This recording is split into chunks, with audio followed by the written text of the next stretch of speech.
sana. Grande confiance. Juu ya ile Mungu amebariki. Pour cela, que Dieu vous bénisse. Na remercie l'église. Je remercie toute l'église. Juu kama kuko bahubiri ni juu kwa bantu wa kusikia neno. S'il y a des prédicateurs, c'est pour qu'il y ait ceux qui doivent écouter la parole. Kwa vile mlikuwa kusikia neno wa Mungu, Mungu amebariki. Du fait que vous êtes venus écouter la parole de Dieu. Kia mafanyi kwa nasema ni hiki. L'important, c'est ce que je dis. Ni hiki. C'est ceci. Kile uliona kina muneno tu. Ce que tu as constaté qui ne se trouve pas dans la parole de Dieu, rejette. Frère Branham atukonseille que tunapaswa kubeba paka neno ya Mungu. Le Branham nous a dit, nous devons Mungu amebariki retenir sana. rien que la parole de Dieu. Que Dieu vous bénisse. Nilikula, J'ai mangé, nilikuwa mgonjwa, j'étais malade natunziwa hapa pa mimbari. et j'étais guéri ici en chair.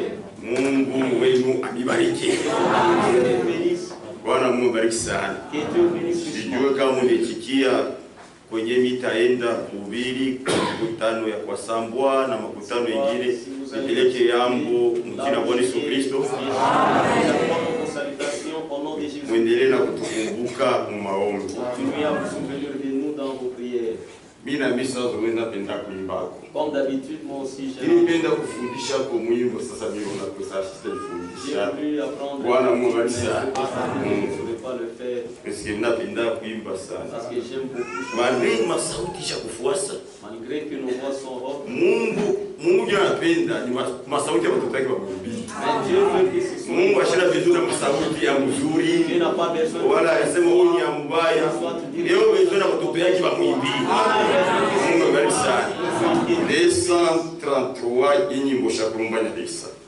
Nyimbo Shakuru Banyalesa 233. Jo nyimbo za Mungu Mzambii. Bwana Mungu abariki sana.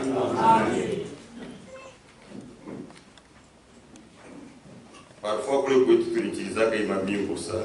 Des fois chez nous là, nous utilisons ces cantiques beaucoup. Imwimbo j'espère nilifundishaka ile wakati kuyaka.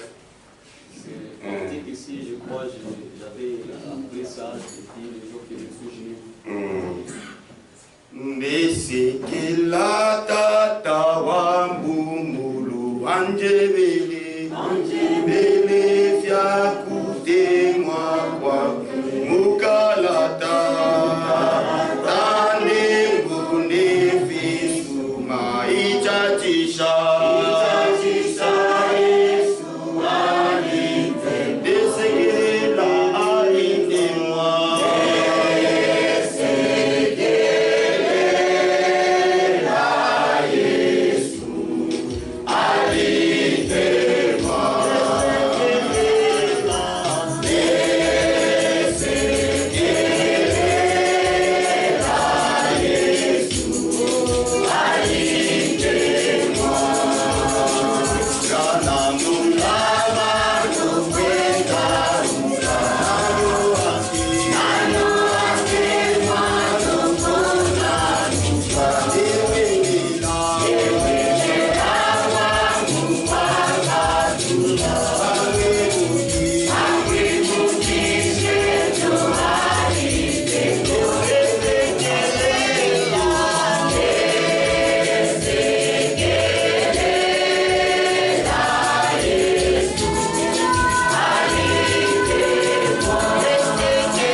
kesha kunipenda. C'est-à-dire Charles Wesley alikuwa na hakikisho. Charles Wesley, wakati anaanza kuimba hii mwimbo, quand il chantait ses cantiques, sema mimi natumania, il disait j'espère Yesu ananipenda. que Dieu m'aime. Asa kama mimi nakumbuka, D'ici je niambia adui wangu, j'ai dit à mon mimi ennemi, Yesu kunipenda, la manière dont je na adui anapita mbele. Kama unaona mademo unakuteswa ni wewe mwenyewe. Tuko deja na garanti. Kama kwa kitu kia bulebule kushindia hata malaria, s'il y a quelque chose de vil de plus que la malaria, ni mademo, ce sont des démons. Amen. Kama unasema tu asema demo di Yesu Kristo. Si tu dis seulement démon au nom de Jésus, quitte. Niwaambia uyesha takutana jina ya Yesu cha kwanza mbili. Vous n'avez même pas terminé avec le nom de Jésus. Nasikia furaha. Ils sont dans la joie. Huku ni kwetu. Ici c'est chez nous. Huku ni kwetu. Comme je vous l'avais dit, ici c'est chez nous. Na mimi niko mtoto wa mwenye nyumba. Moi aussi je suis l'enfant de cette maison. Amen. Amen. C'est pourquoi mimi napendaka kama niona mafreri tie mafreri dance. Niona sema kwetu baba. Bwana Mungu sana. Voilà ceux de chez nous sont venus. Isaïe 53. Isaya makumi tano na tatu. Verset 1. Il a crié à ce qui nous a été annoncé. Nani aliamini kule kutangaziwa? Il a reconnu le bras de Ni l'Éternel. nani alitambua mkono wa milele? Dekala Assoyons-nous. tunaomba. Je prie Dieu. Baba Mungu muumbaji wa mbingu na dunia. Père Dieu, créateur des cieux et la terre. Jina la Bwana Yesu Kristo napika asante. Au nom de Jésus-Christ, je dis merci. Asante juu ya vile utuchunga tena tuko bashima. Merci de ce que tu nous as gardés, nous sommes encore en vie. Asante juu ya vile utuchunga tuko muneno. Merci de ce que tu nous as encore gardés, nous sommes Ubuzima encore kwa en shukwa vie. muneno ni pamoja na rufu. Parce que la vie n'étant pas dans la parole, c'est la mort. Lakini wewe Mungu unatuchunga Mais toi, Dieu, tu nous as gardés bila kukulipa kitu. sans pour autant te payer quoi que ce Kwa soit. bantu uko na majeshi, Il y a des gens qui ont des militaires uko na bachunga, qui les gardent, même ushiku ukiingia na mwenye militaire analala. même alors que s'il fait la nuit, même le militaire lui-même il dort. Mais wewe Mungu Mais toi, Dieu, hatukulipe kitu. nous n'avons rien payé. Lakini juu ya vile tuko tuna neno yako. Mais du fait que nous avons seulement ta Uko parole, natuangaikia. tu prends soin de nous. Asante Seigneur. Merci Seigneur. Kama ililomba sasa kukulipa shie. S'il fallait que nous te payions, Tulipashi kukulipa ngapi? combien nous devions te payer? Juu yuo uko natuangaza vya bure. Parce que le soleil, tu nous l'éclaires gratuitement. Uko nafaa maji ichimuke kwa bure. Tu fais que l'eau jaillisse gratuitement. Unafaa mpepo ipate kupuliza kwa Tu bure. fais que le vent souffle gratuitement. Leo wazungu wanafaa ventilateur lakini atena kuliza haiteni Aujourd'hui, anapepo. les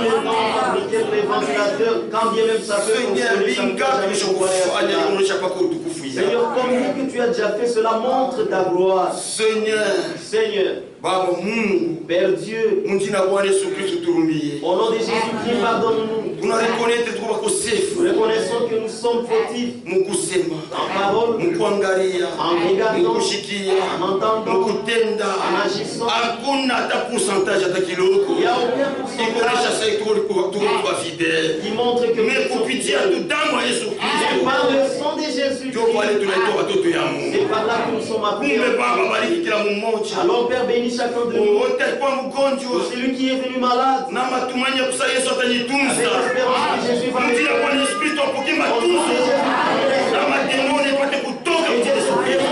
au nom de Jésus-Christ, Yoyote anateswa na mademo, celui qui est tourmenté par les ténèbres, unapenda kulibere. qui veut qu'il soit libéré. Baba Mungu, Seigneur Dieu, delivrance ya kweli la vraie délivrance, ulipata kugologota, uloisema yote natimizwa. Seigneur Dieu, Seigneur Dieu, tunashindwa namna kulomba nous avons comment te prier, vile vinabakia mu mioyo. et qui reste dans le cœur. Seigneur, utujibie. Seigneur, Wewe ndio est-ce unajua kutupatia vizuri. toi qui pourrais nous donner les Lakini vile choses. tunalombaka Seigneur, Mais tout ce que nous te demandons, Seigneur, vile tunakulombaka Seigneur Bwana, peut-être tout ce que nous te demandons, unaona Seigneur, kasa hivi tu alibastahili. penses que Seigneur, cela ne le mérite pas. Lakini unatupatia ya Mais kutustahili. tu nous donnes ce qui est utile à nous. Bariki kanisa. Bénis cette église. Yendelee de progrès en progrès. Ça progresse, progrès en mtumishi wako Bénis ton serviteur. wapate kuwa liye Qu'il soit toujours lié. na bakwa Et ini qu'il soit toujours kuparole yako. dans ta parole. Seigneur, bariki mchungaji Seigneur, bénis le berger. na wale wote unatumika nao. Ainsi qu'avec ceux qui travaillent. Seigneur, bariki bibi harusi mu monde Seigneur, entier bénis l'épouse dans le monde entier. na ubariki Israel Et que tu bénisses l'Israël kwenye kwa mvita qui est en guerre. wengi unawakombaniaka. C'est toi qui combats pour eux. Unasema yote atabariki Israel Toi, tu as dit que tout celui qui bénit naye pia Dieu atabarikiwa. sera béni. Jehova Bwana, Nous voici, Seigneur. tunabariki Nous Israel bénissons Israël. na shi tubarikiwe Et que nous soyons bénis. jina la Bwana Yesu Kristo. Au nom de Jésus-Christ. Amen. Amen. Mungu alibariki sana. Que Dieu bénisse richement. Avant de continuer, Mbele ya kuendelea, niyo narudia kumkomo je retourne un peu en arrière. pour kitu niliacha en suspense. Il y a quelque chose que j'ai laissé en suspense. Wakati nilikuwa naleta exemple Quand je donnais l'exemple ya ule frère na ule dada walipatiana kama mbingu mko yake, de ce frère, sa femme qui avait servi de cafard à sa belle-mère. mais frère ule akakuya akarompre ile ndoa, Le frère est venu et il a rompu ce mariage. ana sauti ya Mungu. Ça, ce n'est pas la parole de Dieu. Ndoa inapashi kuvunjika paka pa mambo inaangalia usharati. Le mariage doit se briser, c'est seulement à cause de l'infidélité. Kama hata bibi alifanya nini ya nini ili aiguse kuile, wewe unapashi paka kumsaidia. Même si la femme a fait quoi que ce soit qui ne touche pas à l'infidélité, toi tu dois l'aider. Tuparikanga mambo pale. C'est là qu'il y a toujours des problèmes. Ndoa hii Vous voyez les mariages, iko saa wakati yote kuna bibi unamkosea pa kintu. c'est comme à tout moment vous avez votre femme et vous la conseillez sur quelque chose. Uyua sasa siku moja paka tabadilika. Sachez qu'un jour, Kama elle changera. unamkosea mambo inaangalia neno ya Mungu. Si tu la conseilles la parole de Dieu. Kama hapana unaweza kufukuzia bibi ule wewe ulitengenezea mwinjako. Sinon, tu risques de répudier la femme que tu as arrangée pour quelqu'un d'autre. Na kwa saa pasteur wangu C'est comme mon pasteur aliuza motoka zamani qui a Mercedes. acheté un véhicule dans l'ancien temps Mercedes. Na para inaharibika. Après un temps, ça tombe en panne. Anauza pièce. Il achète la pièce. Miaka anateswa na mwaka Il mzima. a souffert pendant toute une année. Bwana sasa niuze tu pièce ya Il mwisho. a dit maintenant je vais acheter la dernière pièce. Reparateur anamwambia mekanisia sema pièce fulani. Le mécanicien lui a dit telle pièce, achetez ça. Akauza Et il a acheté banaweka. et on a préparé. Anapata na wakuuza anamwishi. Et il a trouvé quelqu'un pour acheter ça, il a vendu ça. Parapita miaka 5. Après 5 ans, Anaona ule bwana kwa kula motoka il hii. se croise avec cet homme en train de rouler. Ule bwana anaanza kumtapa. Cet homme-là lui a vendu. Vraiment kwa mtu wa En Mungu. tout cas, tu es un homme de Dieu. Ulinijisha kitu kizuri Tu sana. m'as vendu quelque chose de très bien. Na hapa kuyakata pale. Et jusqu'alors, il n'y a jamais eu Mimi de Mungu mal. yake kuna Mais regrette. dans son cœur, il le Mimi regrette. kujishia tu ya vile kilianza Mais kuharibika. j'ai vendu parce que C'est comme le mariage. Iko sandoa. Ndoa ni mystère. Le mariage, c'est Il faut mystère. tirer beaucoup attention. Unapasha kukeba Unaweza sana. kufukuza bibi ule sha kuprepare Tu deja. es la femme que tu as déjà bien pris soin d'elle. Mungu abariki sana. Que Dieu bénisse. Ndio pale nilipenda kurudilia hapo ndio comprendre Je bien. voulais revenir sur ça afin que vous puissiez Ni bien kitu comprendre. kiaya sana frère C'est vraiment kufukuza honteux, frère, bibi juu ya mambo yoyote. répudier la femme sur Na quoi que ce tuikalake soit. tunajipieshie Et on ne se piège pas juu ya kusema nikaoa sasa. pour que j'aille épouser une nouvelle Ni femme. undumba bule. Ça, c'est être Bwana prostitué. Mungu abariki sana. Que Dieu bénisse Eh. richement. Bibi La femme, ni kitu kia pili Mungu alikupatia kisha wokovu. c'est la deuxième chose que Dieu vous a donnée après le salut. Wokovu ndio kitu kia C'est kwanza. la première des choses. Na Josué ko nasema mimi na nyumba yangu tutamtumikia wa milele. Moi et ma maison, nous C'est-à-dire mule mlikuwa bibi, C'est-à-dire là où il y avait la femme, mulikuya na batoto il y avait aussi na vyombo et vyake. tout ce qui lui a Bwana appartenait. Mungu abariki sana. Et j'espère que frère hapana kubebea kwa motif ya kusema J'espère que non. Nenda koa Ça ne prend pas juu nimpatia mama Thomson moja. Ile mambo hana vidi. Bwana Mungu abariki sana. Et Dieu bénisse richement.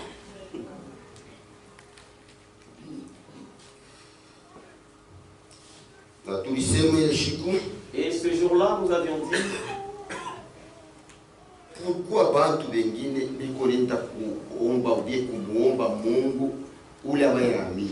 pourquoi d'autres gens prient Dieu cependant qu'ils n'ont pas encore cru? Maandiko nasema unawezi kuomba je Mungu wakati wewe hauyaamini. La Bible dit comment vous allez prier Dieu cependant que vous n'avez pas encore cru. Problème tuko nayo ni nani aliamini? Le problème que nous avons aujourd'hui, c'est qui a cru Kwa ile walitutangazia. à ce qui nous était annoncé Nani alivumbula mkono wa Bwana. et qui a reconnu les bras de l'Éternel.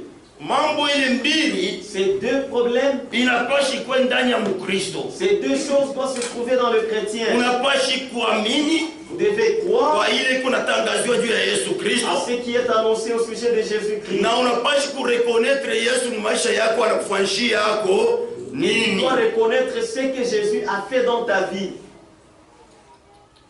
Na kama mtu anavumbula ile, Et si quelqu'un découvre ça, hata kama vibaya vinakuya juu ya kusema vitimiza, sitavitimiza. même si les mots venaient afin qu'il les accomplisse, il ne les fera jamais. Juu eko na prédicateur ndani ya moyo wake. Parce qu'il a le prédicateur dans son cœur. Ule eko na murapele kila siku maneno ya Il Mungu. rappelle tous les jours les paroles de Dieu. Na ule prédicateur du Saint-Esprit. Et ce prédicateur, Bwana c'est le Mungu abariki Saint-Esprit. sana. Que Dieu Ile bénisse tukisoma mu richement. Romains 10. Ce que nous avons lu dans Romains 10,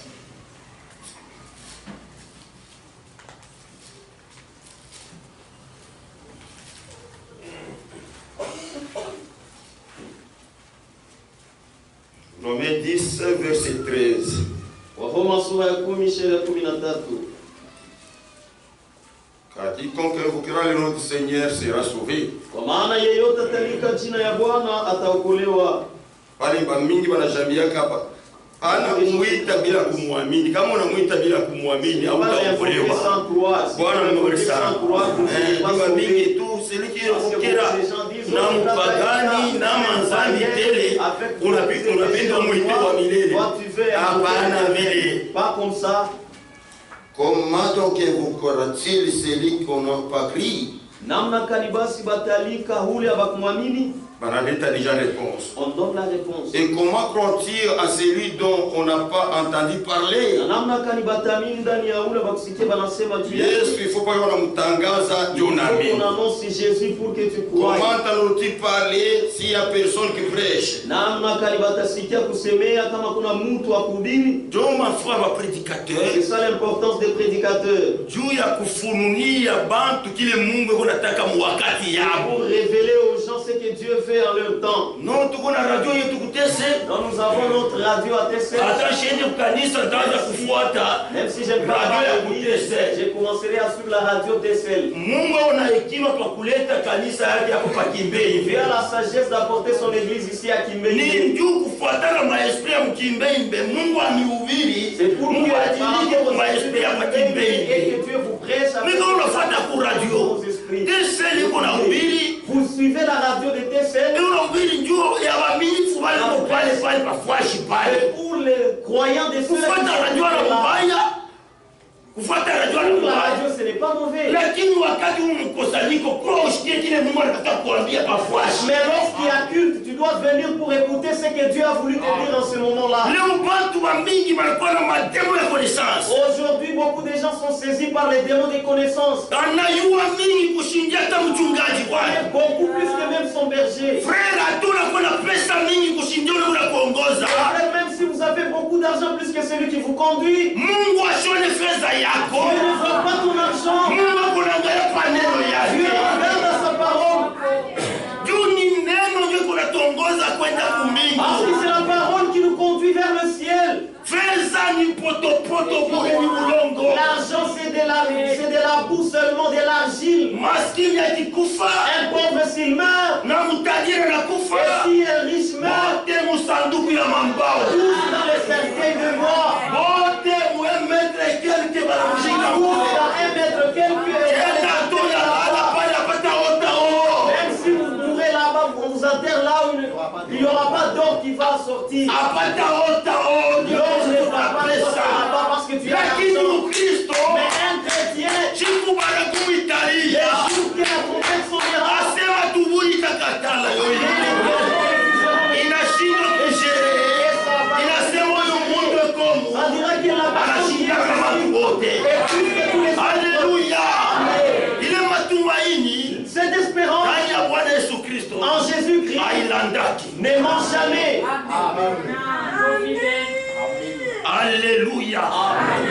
Chers frères, Wandugu, chers sœurs, wadada, vous n'avez pas cru en vain. Et Dieu ne vous a pas appelé seulement pour les jugements, non.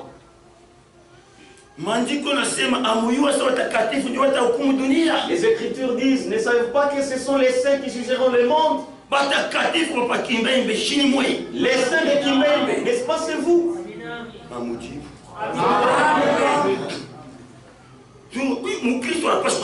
Un chrétien doit être sûr. Un devin est sûr de ce qu'il fait. Un quartier est sûr de ce qu'il fait. Mais un chrétien, il se pose la question, est-ce que suis-je un croyant ou pas? Moi, tu veux que Dieu dise par tes oreilles. Non, frère, j'ai entendu, il m'a parlé aux oreilles. Dieu parle à nous, c'est pas sa parole. Le message que je vous dis ici, c'est dur. Celui qui n'est pas de Dieu va les refuser. Parce que c'est la véritable chose de Dieu. Et c'est vraiment difficile pour vivre ça si tu n'as pas Dieu. Tu verras que ça va te compliquer tout le jour. Il y a ceux-là qui interdisent. Toi, tu vois les gens qui interdisent. Mais si tu commences à voir que c'est le Saint-Esprit qui interdit, tu seras heureux. Amen. Amen. Mon problème d'adoration, au sujet de l'adoration, Dieu veut qu'on l'adore lui seul. Il refuse que vous fassiez quoi que ce soit de représentation. Il interdit et il scelle cela. Si vous prenez la photo de Branham, on même dans des hôpitaux disant qu'il y a la guérison là-bas. Tu es un faux. Amen. Amen. Même la photo de Jésus elle-même. Si tu te promènes avec, tu es faux. Amen. Amen. Tu n'as pas écouté bien aller ici. Dis le Seigneur. Exode 20.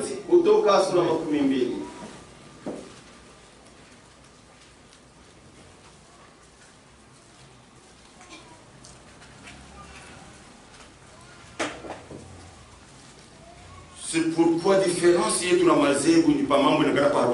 C'est pourquoi la différence qu'il y a entre nous et les dominations, c'est sur la parole. Ce n'est pas dans les cantiques. Ce n'est pas dans les prières.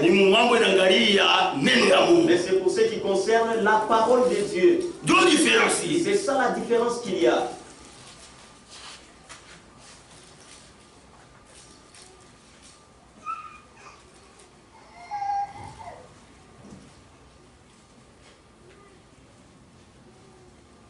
Verset 2. Je suis l'Éternel ton Dieu qui t'a fait sortir du pays d'Égypte. Aujourd'hui Dieu te dit, je suis l'Éternel ton Dieu qui t'a fait sortir des dénominations dans le monde, dans la maison de servitude. Tu n'auras pas d'autre Dieu devant ma face. Tu ne feras point d'image taillée.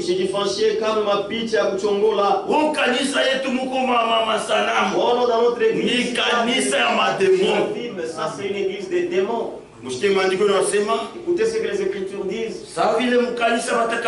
Comme dans l'église des saints, que la femme reste silencieuse, qu'elle se taise et qu'elle suive les silence. Si elle a quelque chose à demander, qu'elle aille demander à son mari. Dieu a recadré les choses. Il a bien dit, comme dans tout le monde. Je vois que je suis dans l'assemblée des saints. Parce que même nos sœurs savent que nos conseils concernent la prédication et n'ont pas de part là-bas. C'est la parole de Dieu. Vous devez obéir à ça. Et il y a la puissance là-dedans. Si vous obéissez à ça, vous serez bénis. Amen. Amen. Si ne vous faites pas ni de représentation quelconque des choses qui est en haut. Hawezi kufuata kitu cha kuonyesha malaika tuweke kumkanisa yetu. Kama unaingia tu mkanisa unakuta mafoto ya Branham. Si vous entrez dans l'église et que vous trouvez les photos de Branham, unakuta masanamu kubingwashi. Vous trouvez des idoles. Sache que vous êtes entré dans les lieux des démons. Amen. Amen.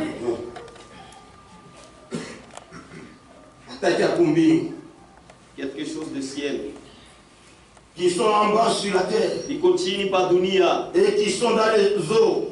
Plus bas que la terre. Écoutez. Qui ne te prosternera point devant elle. Et tu ne le serviras point. Car moi l'Éternel ton Dieu, je suis un Dieu jaloux. Qui punit l'iniquité de père si les enfants jusqu'à la 3e et la 4e génération. Et ceux qui me haïssent. Amen. C'est-à-dire quand si vous arrivez quelque part, là où nous vivons, après Rome c'est chez nous. Catholique, il y a beaucoup de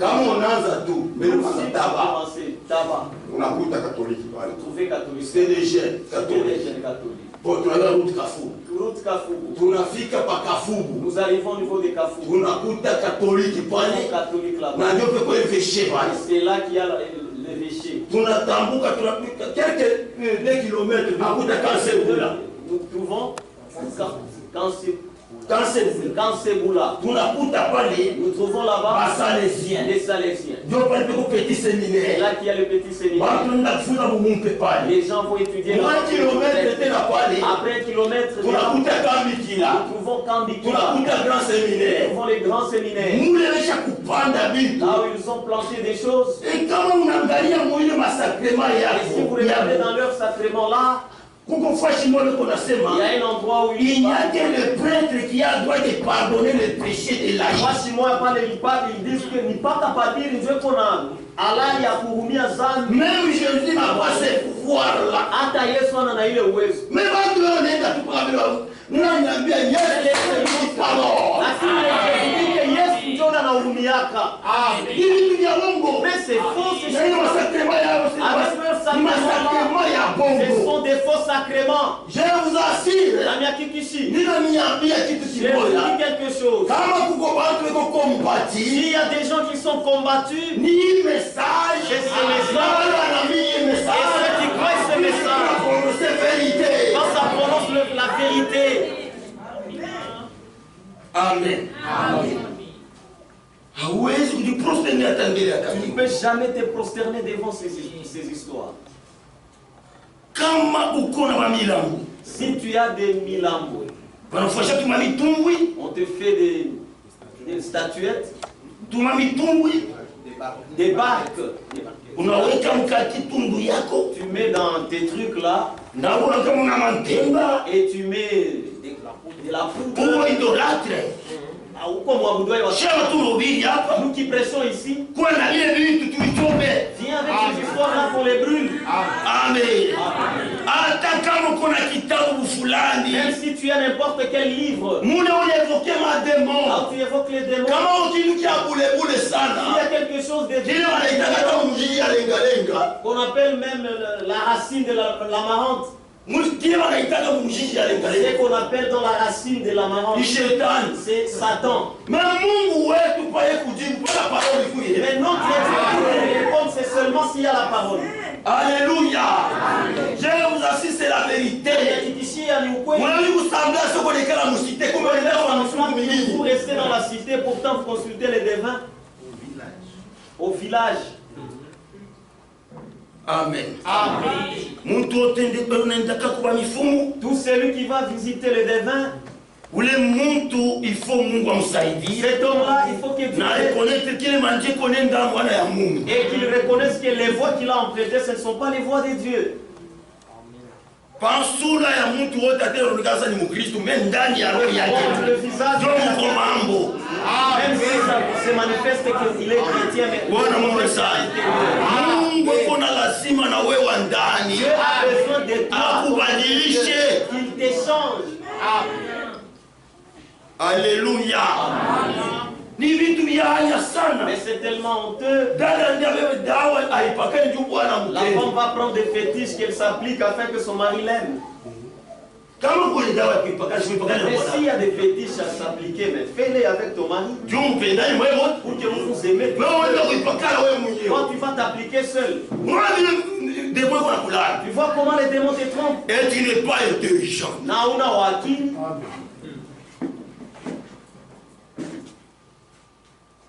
Jacques connaissait mtu kama ashina akili. Jacob dit si l'homme n'est pas intelligent, alombe Mungu ampatie hekima. Si l'homme n'est pas sage, qu'il demande à Dieu la sagesse. Amen. Amen.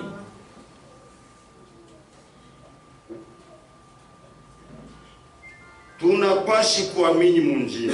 Nous devons croire en son nom. C'est là que je vais parler aujourd'hui. Qui a créé ce qui nous a été annoncé. Kama tunasoma na mwe. Si nous lisons avec vous. Jean chapitre 1. Yohane sura ya kwanza. Verset 10. Shairi yake ya 10.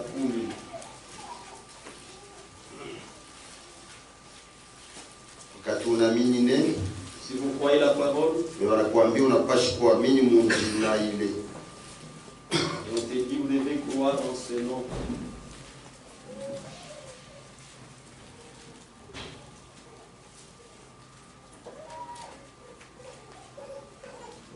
Il était dans le monde.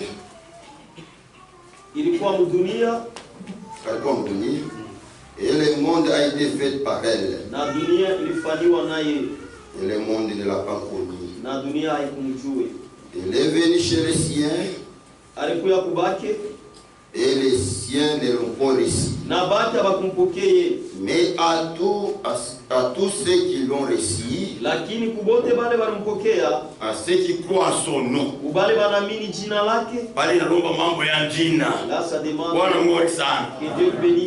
faut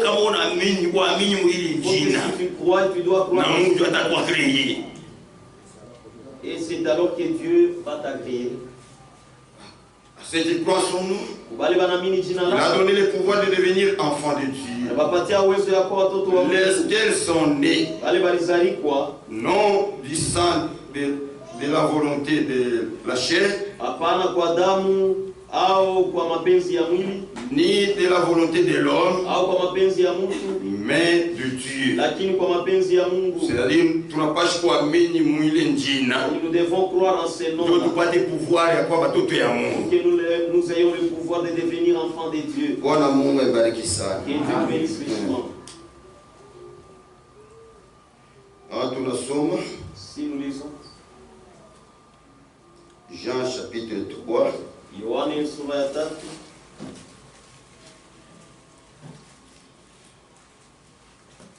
Verset 16. Shairi ya 16.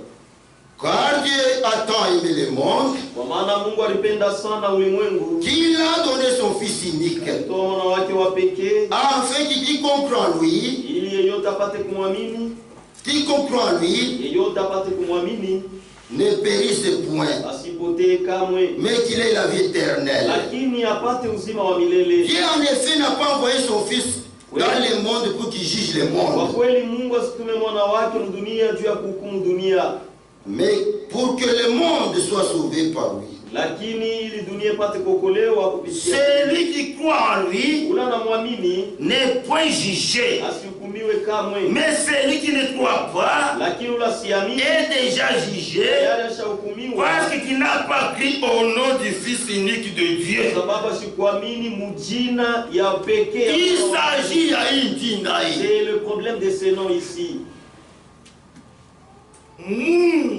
Dieu n'a pas envoyé son fils dans ce monde pour nous juger. C'est pour que nous soyons sauvés. Et nous sommes sauvés par la foi. Et la foi vient de la parole de Dieu. Je vous dis, frère, un bon frère, vous croyez bien celui qui a déjà cru. Même dans sa maison et même ses enfants reconnaissent que nous sommes dans la maison d'un chrétien. Amen. Ce n'est pas le frère qui réveille sa femme à minuit, il commence à rosser sa femme. Oui. Toi. Allez, réveille-toi. Tu te croyais trop pendant la journée. Hein? Mais maintenant, tu peux voir ta malignité. La femme dit, pardonne-moi. Et je te pardonne, moi je suis devenu Dieu. Tu verras aujourd'hui. On va crier pour voir.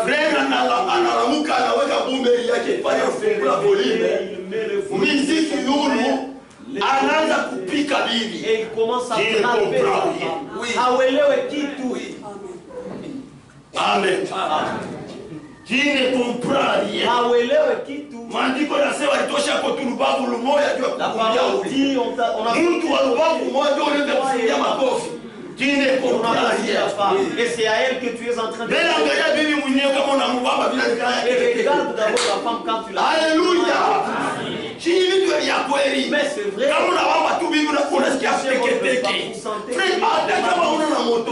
Même si vous n'avez pas de regrettez. Parce que beaucoup de gens, quand ils ont les véhicules, ils font les mais si tu as la femme, alléluia. ta mère,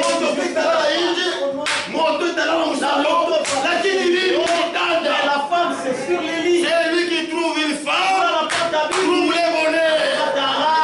Alléluia. C'est la vérité. C'est lui qui prend son nom. Mon petit pouvoir comme tout le monde. Ils ont le pouvoir de devenir son enfant. Un chrétien a choisi ma tête à tant pour chiwaji. Christ ne peut même pas maltraiter son chat. Amen. Et dans la maison doivent croire que nous sommes dans la maison des chrétiens. Alléluia. La sœur ne s'est pas donnée à manger au chat. Ne fait que frapper les chats. Et Dieu nous prêche à tout ce qui est mais il y a quoi? Je ne fais pas rire, mais c'est vrai ce que je dis. Moi, les gestions, on a parti. Il y a même les chats qui... Alléluia. Un chrétien, il vit la parole. En détail. Il a comme forcé. Sans qu'on les force. C'est ça, c'est vrai. Amen. Tu es un chrétien. Comme Christ. Il y a une femme. L'homme quittera son père et sa femme. Mais oui, on avait ma caisse et ma couteau, on a payé pour maman. Quand tu prends la caisse de l'argent, tu l'amènes chez ta maman. C'est ça, frère. On a écrit. Tu as l'écriture. Il est enseigné, on peut payer ma couteau à maman. Il dit que tu dois prendre ton argent et amener ça à ta maman. Moi, il fait introduire vos parents dans vos foyers, c'est vous-même. Amen. Oh, Bibi ya shiyo kuchunga. Acha nipeleke kwa mama. La femme ne sait pas. Mama anajua sio unapata autant. La maman yeye ndo anaanza kuambia bibi yako. Et c'est elle qui commence à dire à ta femme. Mambo makuta mama ni kujere. Voyez le problème de l'argent. La cause avec ce que tu as tout acheter les poissons salés, les bretelles de maman ndo pas caissière. C'est la maman qui est devenue la caissière. Tu n'accomplis pas ce que tu dis, tu vas quitter. Tu ne dois pas rester dans la maison. Quand tu as parlé à Abraham de quitter, Dieu lui a dit encore quelque chose de plus. Tu dois quitter ta famille, ta patrie, et même dans ta patrie, dans ton pays. Dans cette patrie-là, il y a l'esprit patriotique, il y a Kupenda Inchi Yako. Venez ici, nous sommes au Congo. Mais nos frères qui sont en étranger, qui s'appellent Congolais, ni esprit patriotique. et l'esprit patriotique, ils vivent là en Europe. Ils piétinent les sols européens. Et ils se disent que nous sommes Congolais. Mais si vous lui dites où est le Congo, ils te diront mais dans l'esprit, il est très loin. Mais dans son esprit, il a le Congo. Et comme ça, avec beaucoup de frères qui ont cet esprit, ils ne sont pas encore sortis.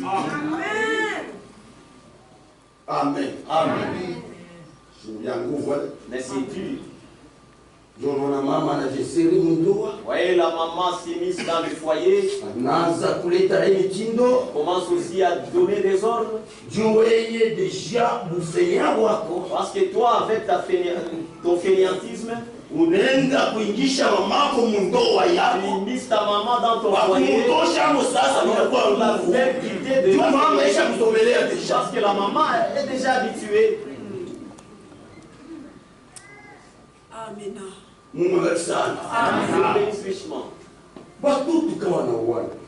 Les enfants, s'ils s'épousent, le mariage, c'est difficile. Il faudrait que les gens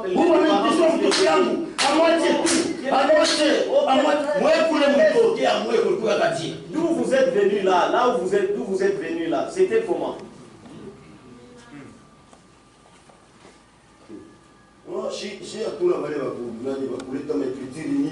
Nous ne sommes pas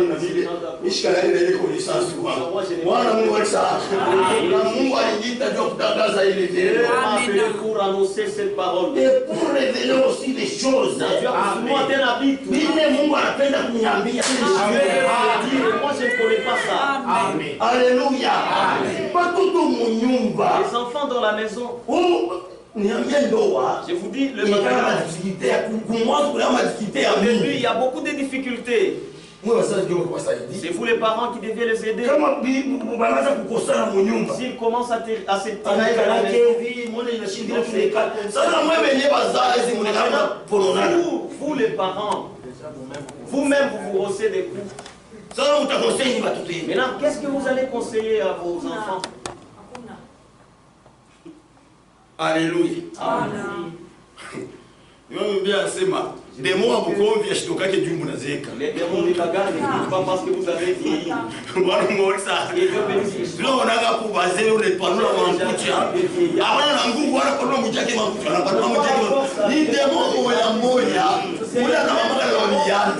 Même les jeunes. Où les démons, tes démons, ces démons quittent, c'est seulement quand l'homme voit.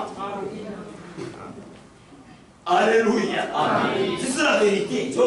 C'est pourquoi Mungu hasiwezi kushikilia kilema cha Moluma kilema kama ule kilema Shami. C'est pourquoi Dieu ne peut pas avoir pitié d'un infirme s'il n'a pas de truc. Attends, on juge ça avant tout autre. Il va les juger comme tous les autres. Alléluia. Amen. Un infirme là, un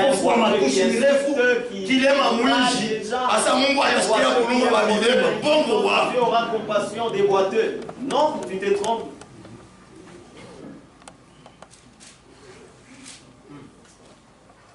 Alléluia. Amen. Nous devons croire en son nom. Tunapasha kuamini mjina lake. Parce que c'est dans ces noms. Romains chapitre, on a il n'y a point de condamnation pour ceux qui sont en Jésus-Christ. Alléluia. Kama unasikia mahukumu ndio kusaona ndani ya Yesu. Amen.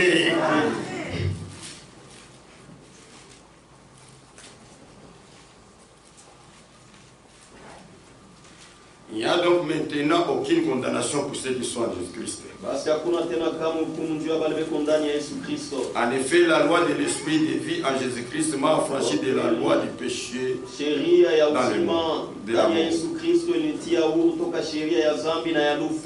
Car chose impossible à la loi, Kwa maana kitu kila hakiwezekani kusheria, parce que la chair la rendait sans force. kwa sababu mwili ulikuwa naifanya bila nguvu. Kama unatafuta kutumikia Mungu hii mwili utavishindwa. Si tu veux servir Dieu dans cette chair, tu vas échouer. Il faut Mungu asaidie mbele nafsi yako. Il faut que Dieu aide d'abord ton âme. Dieu a condamné le péché dans la chair Mungu alihukumu dhambi mwili en envoyant à cause du péché son propre fils dans une chair semblable à celle du péché. kutuma juu ya dhambi mwana wake wa pekee mwili ya kufanana na ile ya dhambi. En fait, c'est là que la justice de la loi fut accomplie à nous. Ili ile uwaki wa sheria ipate kutimilika ndani yetu. Qui marchons non selon la chair, Kibale tuko natembea hapana kufuatana na mwili, mais selon l'esprit. lakini kufuatana na roho. C'est en effet qui vivent selon la chair Wale kwa kweli beko naishi kufuatana na mwili, s'affectionnent aux choses de la chair. anapendaka vitu vya mwili. Tandis que ceux qui vivent selon l'esprit Japo wale beko naishi kufuatana na roho, s'affectionnent aux choses de l'esprit. anapendaka vitu vya roho. Moshi. Écoutez, Et l'affection de la chair, na mapendo ya mwili c'est la mort. ni lufu. Tandis que l'affection de l'esprit, Japo mapendo ya roho c'est la vie et la ni paix. uzima na salama. Car l'affection de la chair est une inimitié contre Dieu. Kwa maana mapendo ya mwili ni uadui na Mungu. Amen. Amen. Kama uko unapenda hii mwili yako Si sana, tu t'affectionnes trop à ta chair, ni lufu. c'est la mort. Hii mwili Cette chair ici, ni mwili ya humiliation. c'est un corps d'humiliation. Mwili ya sio kutumania. Un corps à ne pas espérer. C'est pourquoi on dit qu'on est tele mbali. C'est pourquoi la parole va loin. Inasema maudit soit l'homme qui se confie en l'homme. Alainiwe mtu na anajitoa ndani ya mtu. Kama mko unaona hapa peko mtu espoir wenu Si hapa. vous voyez quelqu'un ici qui est votre espoir, Ndio usoko maudit. c'est-à-dire qui est maudit. Hata mu famille yenu kwa ministre. Même si dans votre Ça ce famille, n'est pas votre espoir. Amen. L'espoir en nous, Tumaini yetu c'est Jésus-Christ. Alléluia. Alléluia. Ye atamina gonjwa biaje. Même si je souffrais comment, Atamina kufa watu wanajisikia kunya. même si je meurs et que les gens ont de la répugnance, Mais Yesu atajisikia kunya. Jésus n'aura pas cette répugnance. Amen. Asema kupenda kwa mwili zaidi ni uadui na Mungu. Il dit l'affection de la chair et l'amitié contre Dieu. Parce qu'elle ne se soumet pas à la loi de Dieu. Kwa sababu haijitiishe sheria ya Mungu. Et qu'elle ne peut même Na pas. haiwezi hata kujitiisha. Hii mwili tuko nayo. La chair que nous avons Itaanza kusikia masentiment. aura des sentiments, Itaanza kusikia vitu kali. va sentir des choses. Mais parole de Dieu n'a pas ce qu'il Et gérer. c'est la parole de Dieu qui doit la gérer. Amen. Atoko Kristo waje. Même si tu es n'importe quel chrétien, Unapaswa kujichunga na hii tu mwili. dois te garder avec cette chair. Adui wa kwanza kwa mtu ni mwili yake. Le premier ennemi chez l'homme, c'est l'homme lui-même. C'est sa propre chair. Hii mwili Cette chair ici, ina matama. ça a des convoitises. Uniambie frère. Dis-moi frère, Unakatika usiku. tu te réveilles la nuit, Le matin. tu te réveilles le matin, Angalia unazotamania wanawake. les gars, tu commences à envier les femmes. Hein? Unatamania. Elle passe, tu la Ndio unatamania. Elle passe encore, tu la convoites. Kwa sababu mwingie usiku unatamania kama ni wanawake 300. Tu as convoité ces 300 femmes. Kama unapatia hata wale wanawake 300 leo Si on te donne les 300 femmes là, Est-ce que utabia kuti? est-ce que tu vas t'en sortir? Utaipa mahali kwako. Est-ce que tu vas payer la dot à tous C'est ces pourquoi femmes? hii macho ni ya C'est bongo. pourquoi ces yeux ici nous trompent. Macho ya kweli iko naangalia odela. Les yeux regardent au-delà. Amen. Amen. Amen. Baka kujije kwa kubitu vingine ndio kukupatia taji. Comptez Hapana juste les choses kujije ndio avec les kusema paroles. Mungu Mais akakukondane. comptez juste pas pour que Dieu te condamne à la fin. Amen. Amen. Mashiku yote unasikia sauti ya Mungu. Tous les jours que tu écoutes la parole de Dieu, Na unashuhudia mwingine akimbe sasa je suis un et chrétien. tu témoignes dans le village de Kimbembe que tu es chrétien, Mais ukajiretrouver muadezi pamoja na mapagani. mais que tu te retrouves dans la dèse ensemble avec les païens, Utakufa. mais tu vas mourir. Anapaka pale tena ukajiretrouver. Ce n'est pas Na seulement mapagani mungena. que tu te retrouves avec des païens dans la gaine. Ole kwako. Malheur à toi. Amen. Si cette parole ne te transforme pas, qu'est-ce qui va encore te transformer? Amen. C'est pourquoi Jésus-Christ, il n'y a pas de condamnation. Jean 4, verset 1.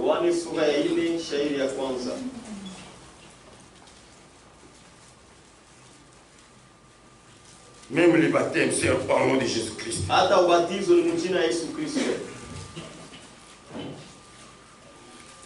C'est pourquoi c'est pourquoi celui qui croit en Jésus-Christ, on les baptise aussi au nom de Jésus-Christ. Amen. Amen.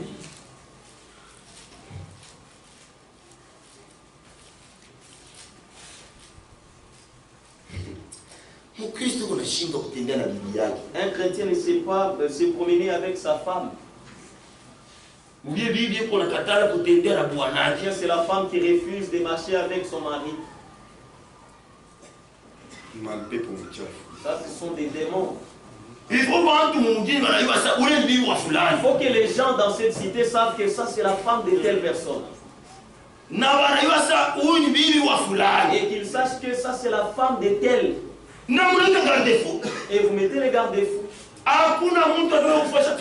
Il n'y a personne qui commencera à faire.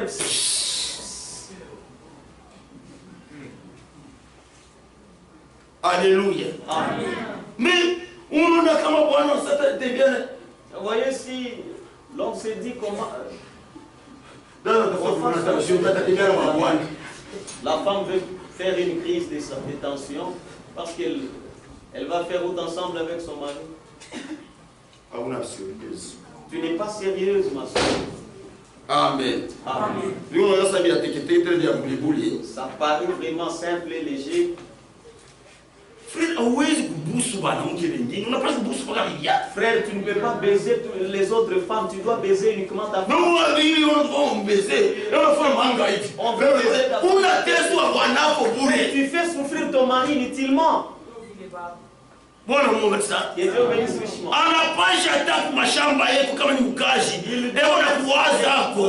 même au boulot, il doit penser à toi.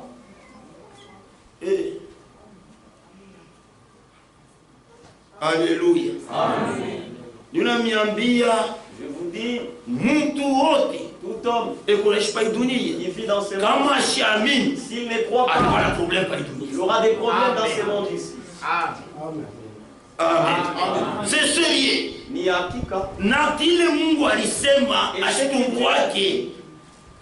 Il ne se répand pas de ça. Jean 4. Yohane sura ya 4.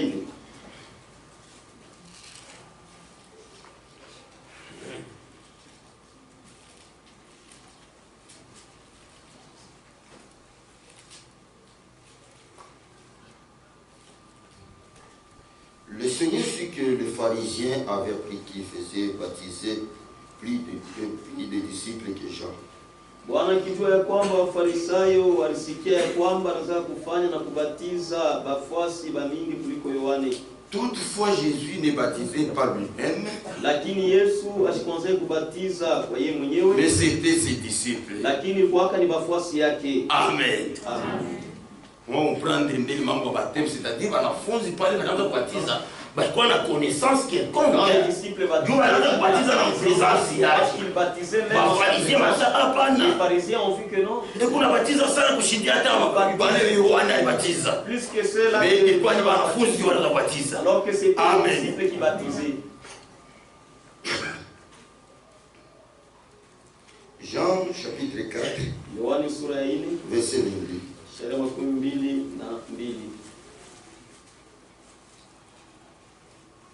Problème à adorer ce qu'on a dit. Vous adorez ce que vous ne connaissez pas. Je leur dis ceci. Nous adorons ce que nous connaissons. Si vous regardez même notre manière de nous adorer, ça montre que ici c'est un lieu saint. Amen. Parce que nous adorons ce que nous connaissons. Nous n'adorons pas en désordre, non. Car le salut vient de Juifs.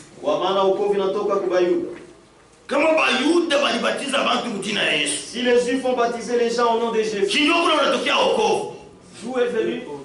Je crois que c'est là qu'est venu le salut. Mais toi tu nies disant que moi je vais baptiser au nom du Père, Fils et Saint-Esprit. Le salut est venu, ils ont baptisé au nom de Jésus-Christ. Soyons sérieux. Amen. Amen. Mais l'heure vient, elle est déjà finie, Lakini saa inafika na ineshafika. où les vrais adorateurs Ule babudwai ba kweli adoreront le Père en esprit et en vérité. Batabudu Baba katika roho na katika ukweli. Car ce sont là les adorateurs que le Père demande. Kwa maana njoo bale babudwai Baba anapenda na Dieu est esprit. Mungu ni roho. Il faut ce qu'il adore, l'adore en esprit. Na inapasha bale bena mwabudu ba mwabudu katika roho na katika ukweli. Bwana Mungu abariki sana. Dieu bénisse richement. Wakati yo itu la vérité n'est pas. Nous avons la vérité. L'esprit de vérité nous accompagne. C'est pourquoi tu n'oublies pas la vérité. Nous voulons Alléluia. La vérité. Vous aussi vivez la vérité.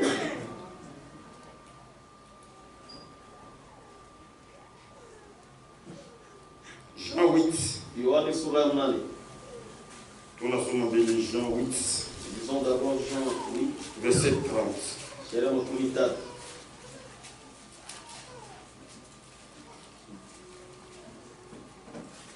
Comme Jésus parlait, plusieurs crurent en lui.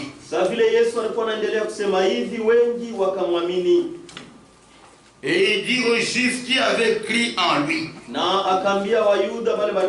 si vous demeurez dans ma parole, vous êtes vraiment mes disciples. Alléluia. Asema bali walimwamini ndani ya jina yake. Akawaambia asema kama mnadumu neno, bali ndio wanafunzi yangu. Tunapaswa wanafunzi ya Mungu. Nous devons être les disciples de Dieu. Wanafunzi ya Yesu Kristo. Disciples de Jésus-Christ. Wakati tunadumu neno yake. Nous demeurons dans sa parole. Kila siku ya maisha yetu, tous les jours de notre vie. Tunapaswa muneno yake. Nous devons être dans sa parole. Amen. Amen. Jean 5. Yohane sura 5. Verset 40. Sheria 13.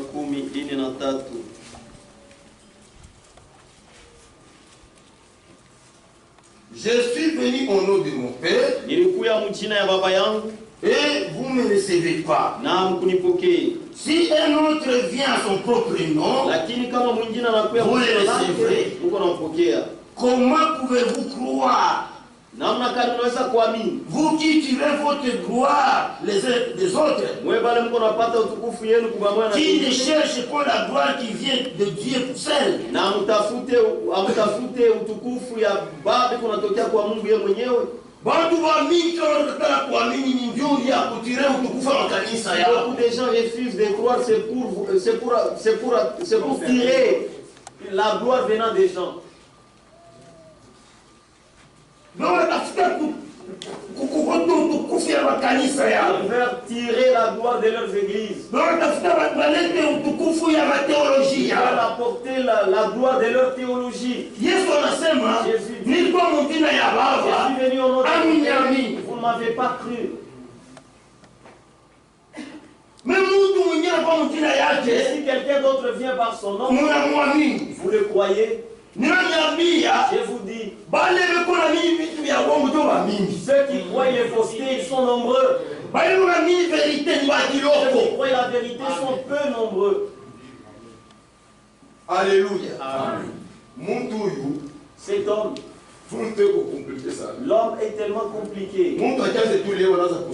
L'homme, s'il commence à dire, non, c'est le crapaud qui est Dieu. Vous voyez que l'eau sort, quand l'eau sort, le crapaud ne demande pas de se trouver dans l'eau. Le crapaud qui est Dieu. Il aura des gens pour le suivre.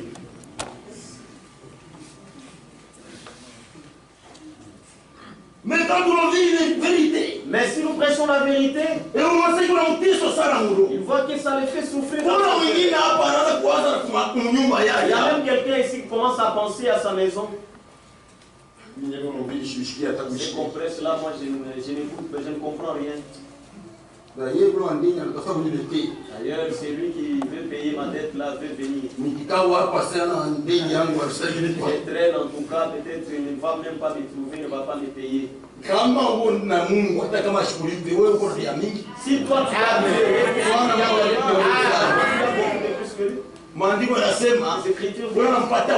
c'est lui qui trouve Dieu.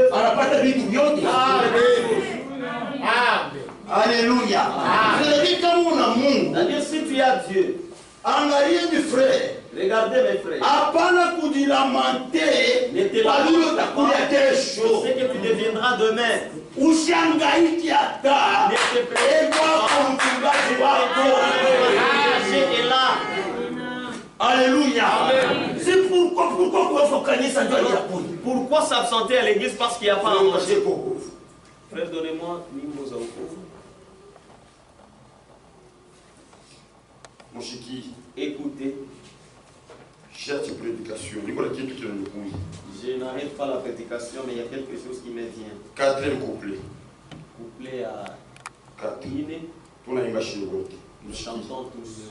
Natusisumbuki yena chakula wala nyumba, maana vyote twavipata kwa neema yake Mungu. Njiani yote atuongoza, ichukua mizigo yetu.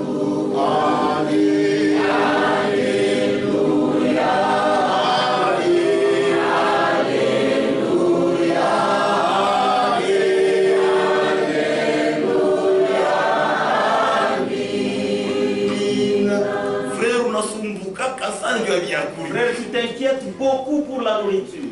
Frère, unasumbukiaka sana juu ya nyumba. Frère, tu t'inquiètes beaucoup pour la maison. Mais huyo siku na nyumba ingine. Mais tu ne sais pas que tu as une autre maison. Kuko nyumba inashindia manyumba. Il y a un autre Seigneur qui dépasse toutes ces maisons. Depuis ayenda. Depuis qu'il est parti, Depuis ayenda. depuis qu'il est parti, Ayenda kututaishia kwa il est shida. parti. Alléluia. Na vyakula vinaona tunduna tesoia. Et même la nourriture pour laquelle tu Hii t'inquiètes, vyakula kama mafuta. cette nourriture où vous mettez juste une petite mesurette là-dedans. Kama unaba serengi mukalkile vile mnakulia kama Calculez mwili la leo. seringue quand Utaregrete. vous mangez dans votre maison, vous allez. Peut-être ni njoo muyapima kakopo kalikana maserengi C'est gapi. parce que vous n'avez Donc pas unaweza mko tuzu mnyumba kila mtu mwenye kwa mpao. Donc à comprendre sa familia kwa mateso. Kama mko na hii afya njema haipokee mkule kwenu. Ni Mungu ndiye anipatia hayo. Alléluia. C'est pourquoi mko na confiance ndani ya Mungu. Alléluia. Bila niambia frère, Je vous dis mes frères, hata madawa mko na kunywa ile même mnitunza. les médicaments qui vous donnez, ce sont Ni Yesu ndio ananitunza. Ile dawa kama unaikunywa bila Yesu ni pamoja na kula les mingi. médicaments. Si vous le prenez sans Jésus-Christ, ce n'est pas différent de Manger les bouillées. manger la bouillie. Mwalisa. C'est pourquoi un chrétien Je commande à vous Christ, atana lala fashi kani. même s'il passe nuit n'importe où, Hata unaifunika daya ya même kutoboka. si vous couvrez d'une couverture, Ana problème ce sana. n'est pas un grand Problème sana ni kumkosa Yesu Les grands Kristo. problèmes, c'est manquer Jésus-Christ. Amen. C'est pourquoi kuna mtu anashindia mwenzake. Je commande, il n'y a personne qui Kama peut pas kuna kushindia shehe wote ni Il y a Yesu celui qui Kristo. a tous, c'est Jésus-Christ. Amen. Amen. Sasa mshifungie vyako. A dit, ne vous inquiétez pas pour la nourriture. Tutilipata kwa neema. Nous en aurons par la Kama mimi nashindwa nyumba mzuri kwa hii Si dunia. je manque une belle maison ici, Niko na nyumba construit en pierre précieuse.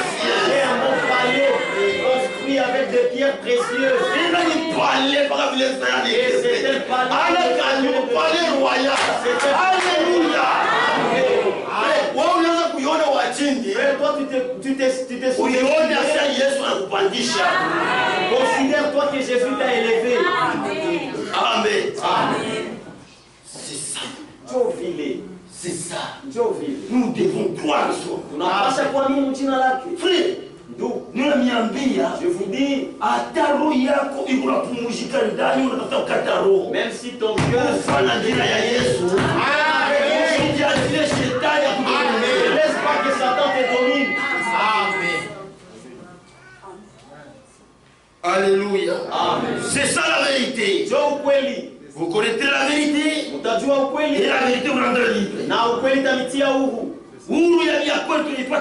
Un véritable affranchissement, nous l'avons, c'est en Jésus-Christ.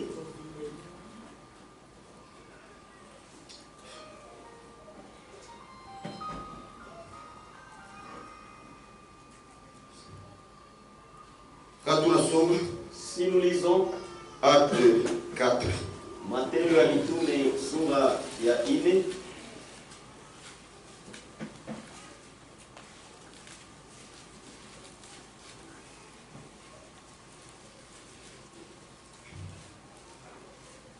Verset 12. Shairi ya 12.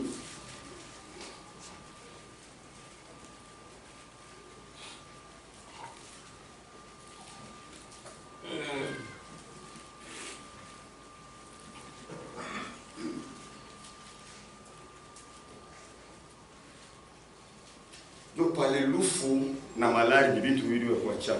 Pourquoi la mort et la maladie, ce sont deux choses différentes. Lufu ni kitu kingine hapa. La mort, c'est quelque chose à part. Malari kitu kingine. La maladie aussi. C'est donc masai malari ndio tajua. Ana yote cette maladie va te malari yuache muntu. La maladie Ni mundu na destaka. Kila kitu ina date d'expiration. Chaque chose a une date d'expiration. Oui.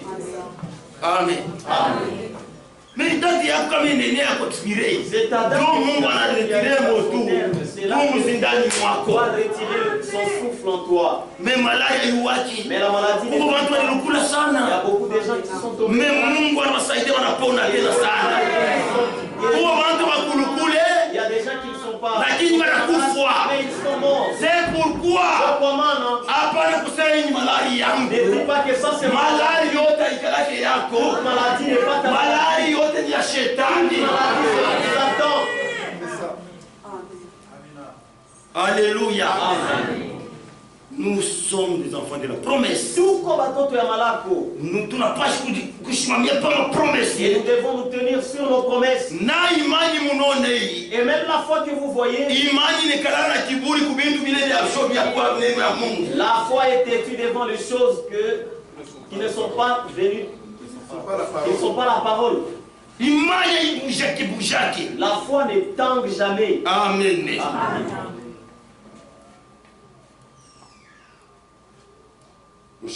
Écoutez. Il y a des salis en aucun autre. Hakuna kama wokovu ndani ya mwingine. Car sur le ciel, aucun autre nom qui a été donné parmi les hommes. Kwa maana hakuna chini ya mbingu jina lingine ile liletwa katikati ya watu Par lesquels nous devions être sauvés. kupitia ile jina tulipasha kuokolewa. Bwana Mungu abariki sana. Jina moja tu atupatia kuokolewa mjina wa Bwana Yesu Un Kristo. seul nom qui nous a été donné par lequel nous devions être sauvés, c'est le nom de Jésus-Christ. Mwile jina Dans ce nom, Mungu bila mingi. il y a beaucoup de choses. Au verset 17, Sheria 17. bakaanza kupenda bajimishe injili.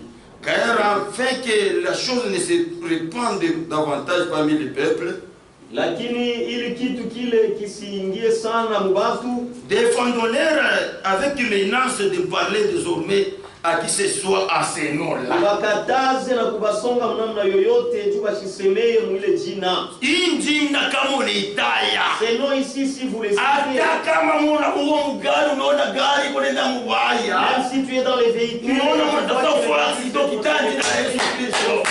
Hata kusaidia. nom de Jésus-Christ. Waliona ile kitu wasema, Ils Ils ont pensé que c'est et la chose continuait toujours. Ça continuait. Jésus n'était pas dans la politique. Jésus n'avait pas de titre dans la vérité. Mais comme il avait la vérité, la vérité, il n'y a pas moyen de l'obtenir. Ça va toujours. Si vous mettez des barrières, Alléluia. Si Dieu bénit ses enfants, et que mon Dieu n'a pas ça à la nuit, puisque le peuple déjà est béni.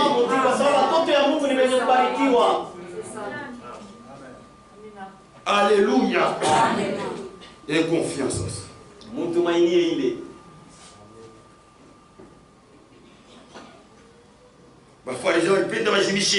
Les pharisiens ont voulu effacer ces noms, mais ils n'ont pas su le faire.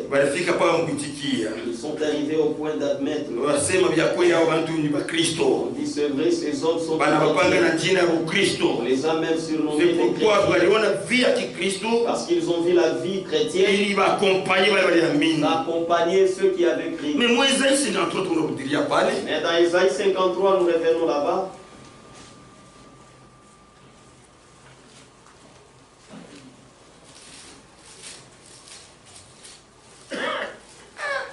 Un chrétien ou bien une chrétienne.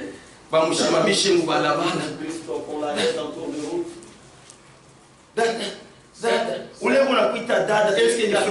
Est-ce que c'est ton frère?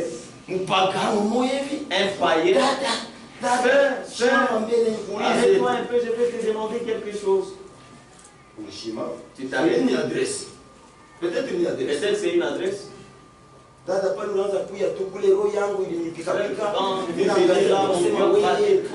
j'ai dit toi,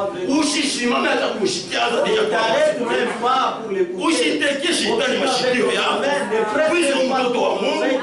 Amen. C'est ça. Un enfant de Dieu se garde de lui-même. Même si c'est un frère.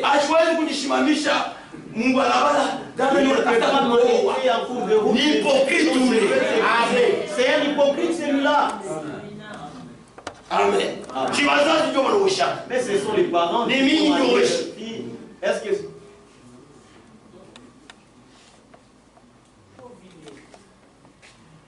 c'est la parole?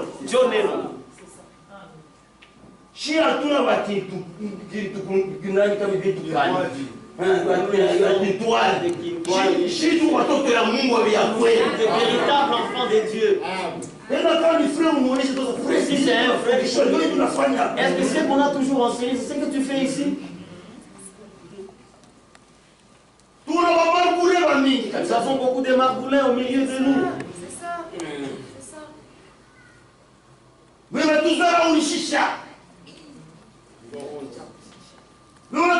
C'est ça. Ils nous font honte. Et pourtant, tu la pure parole. Et pourtant, nous avons la pure parole. Amen. Les choses honteuses, vraiment. Oh, un frère a engrossé telle sœur. Comment ça a commencé? C'est comme un grand frère qui enseigne sa petite sœur.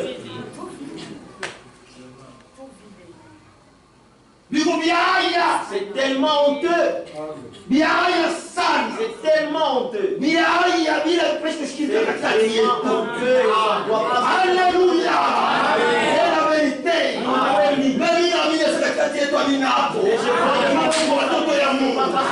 Enfant de Dieu.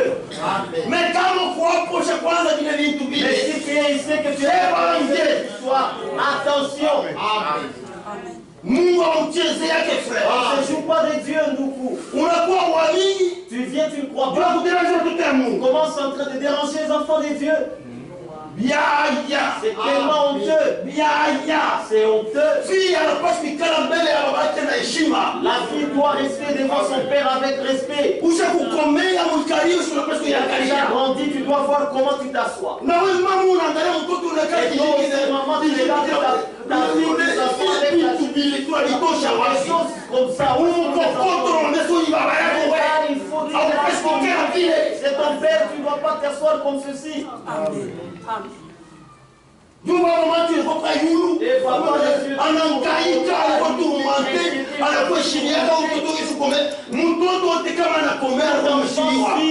tout enfant s'il grandit, il doit se faire respecter. Amen. Amen. C'est ça la vérité. Amen.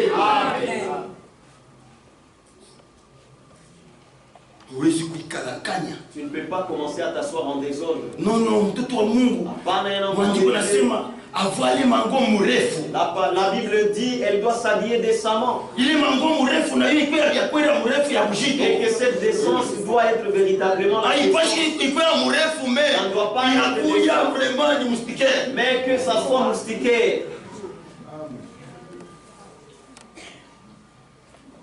Saint-Esprit est vigilant. On t'a puisque hapa sasa tunatafuta kudekoler. Parce que maintenant nous voulons décoller. Donc kusema moteur déjà cha kuwaka.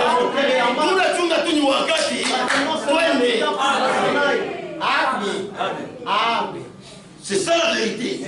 Frère hatuna la kizungu shii. Nous ne sommes pas Shii tu watoto ya Mungu. Kizungu wache baba laisser la civilisation aux autres du monde. Amen. Amen. Ah, c'est ça. Dieu vile. On comprend, mes frères. Comprenez mes frères. Munelewa. Leo ya mingi vinaharibika. Anasema ni message ndio inaharibika. Bantu ndio wanaharibika.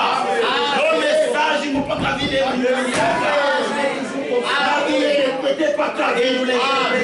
Alléluia. Mungu wote ajulikane wa bongo. Mungu pekee yake ni ya kweli. Amen. C'est ça la vérité. La vérité yongopake Mungu. Et la vérité ne craint personne. Amen. Amen. C'est ça frère. Tunapaswa kuwa na témoignage. Nous devons avoir le témoignage. Ya kusema hata kumbingu alikana unasumbulia.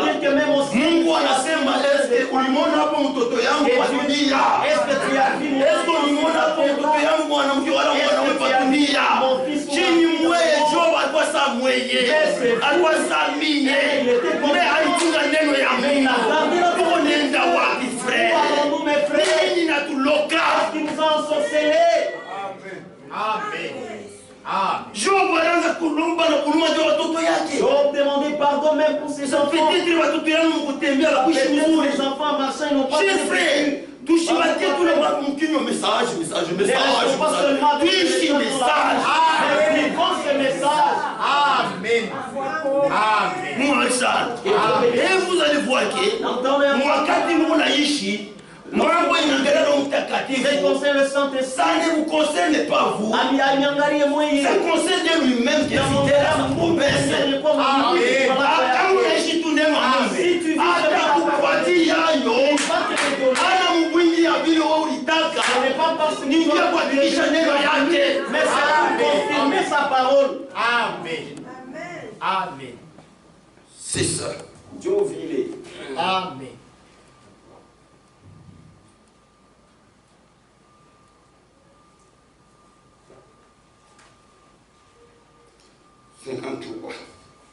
Isaya makumi tano na tatu.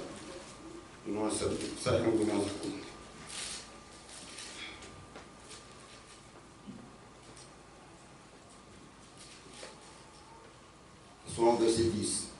Il a dit à l'Éternel de le briser par la souffrance. Après avoir livré sa vie en sacrifice pour le péché, il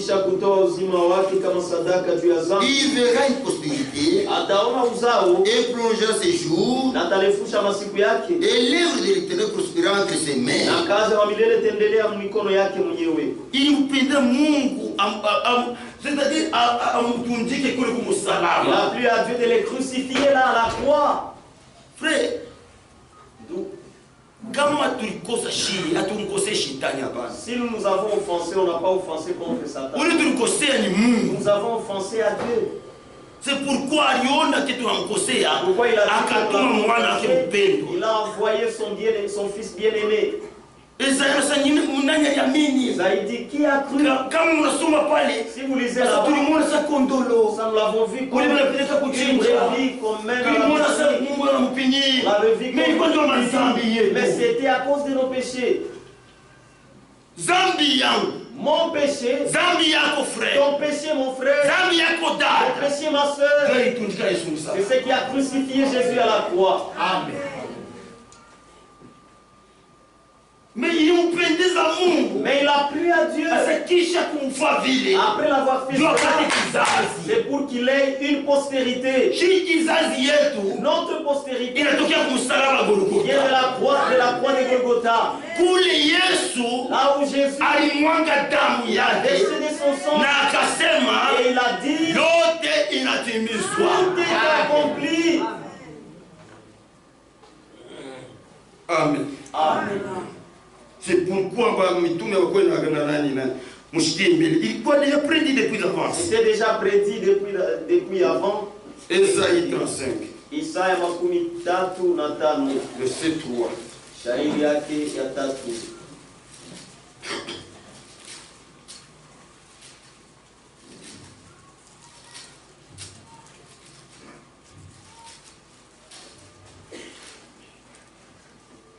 Dites à ceux qui ont le cœur troublé, prenez courage. Mwambie kwenye kuwa na moyo kuvuruka, muwe na Ne uhodari. craignez point. Musiogope kamwe. Voici votre Dieu. Tazama Mungu wenu. La vengeance viendra. Kisasi La itakuja. rétribution de Dieu. Malipo ya Mungu. Il viendra lui-même et vous sauvera.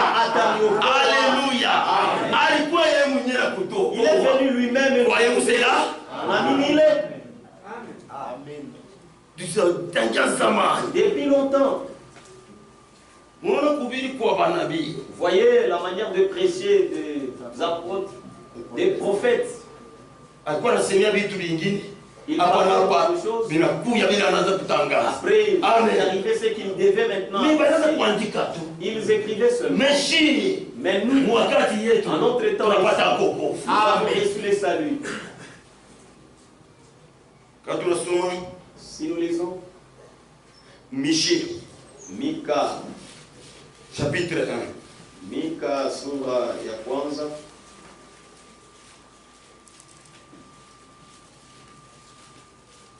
Verset 2. Écoutez-vous tous, peuple. Musikie nini wote watu. Sois attentif, terre.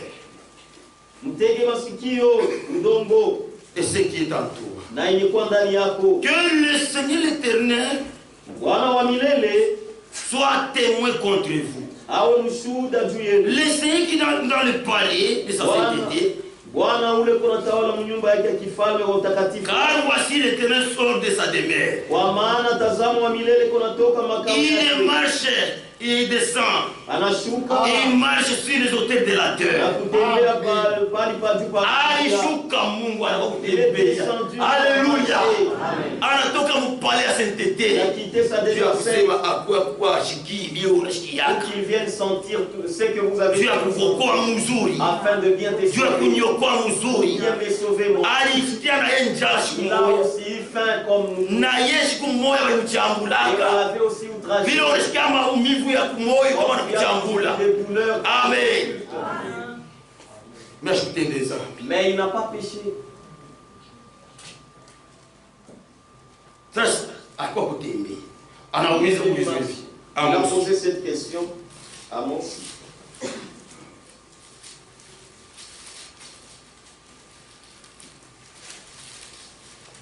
Amos 3. Amos sura ya 3. Verset 3. Shairi ya 3. Des hommes marchaient-ils ensemble sans être convenus? Watu wawili wanaweza kutembea pamoja bila kupatana. Unaweza kutembea na Mungu bila kupatana naye? Tu peux marcher avec Dieu sans vous accorder avec lui. Hein? Oui. Il est venu marcher ici sur la terre. Mais il a voulu marcher avec lui. Mais il veut marcher avec toi. Est-ce que deux personnes marchent-ils ensemble sans en être convenus? Ce que vous faites là, c'est que tu as toujours fait. Et ça montre que tu t'es convenu avec Dieu. Dukudad. Frères et sœurs, vous voyez, Dieu vous connaît, mais il ne veut pas que quelqu'un se corrompe, mais que chacun reçoive le salut. Amen.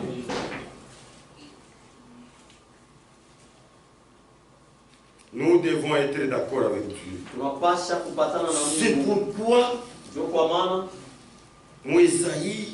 Isaïe 7. Isaya sura ya 7.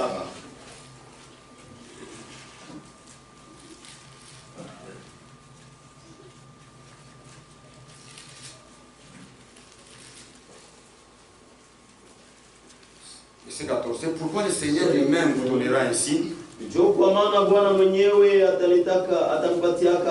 Voici la jeune fille deviendra enceinte. On lui donnera le nom d'Emmanuel. Oui, Emmanuel.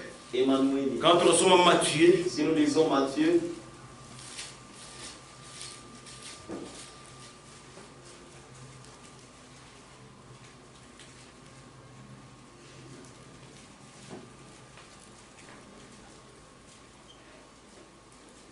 chapitre 1, verset 23. Voici la Vierge sera enceinte. Mathayo sura ya kwanza shairi 23. Tazama bikira atachukua mimba. On lui donnera le nom d'Emmanuel. Na tazala mwana atampatia jina. Ce qui signifie Dieu avec nous. Maana yake Mungu pamoja nasi. Kama tunamuona Yesu, si nous voyons Jésus, si tunaona Mungu katikati yetu. Nous voyons Dieu. Amen. Amen.